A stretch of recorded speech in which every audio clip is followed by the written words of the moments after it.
ni tabia yako ikoje. Kwa sababu unaweza kama mfanya biashara mzuri, lakini kama sio mwaminifu, hiyo biashara utaipoteza. Kwa sababu wateja watahitaji uambie muda gani nafika hiyo bidhaa, utawapa kwa muda gani, na uhakikishie ni kwamba bidhaa ipo wakati wote wanapohitaji.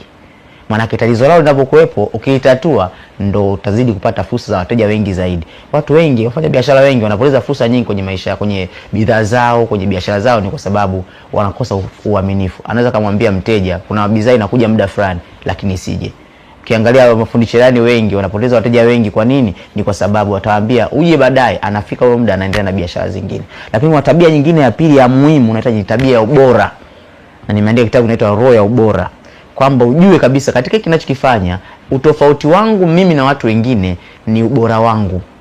Ubora ni ubunifu unaoongeza kwenye kile unachokifanya. Maana yake wanachokifanya hicho kitu ni watu wengi. Sasa wewe unakifanyaje kwa utofauti? Maana yake ni ubora wako tofauti ambao utakutofautisha wewe na watu wengine. Lakini tabia ya tatu ambayo unapaswa kuwa nayo ni tabia ya usafi. Usafi. Kwamba je, unawekaje mazingira yako? Je, ulipo hapo unawekaje? Je, wewe ukoje? Watu wanakuonaje? Watu wanakuchukuliaje? Kama utakuwa umeweka vitu rafu, kuwa usafi sio kwa sababu kitu kwa kichafu, ni kwa sababu ya kosa mpangilio. Duka lako na mpangilio kiasi gani? Mambo yako unafanya na mpangilio kiasi gani? Je, maisha yako yako organized kiasi gani?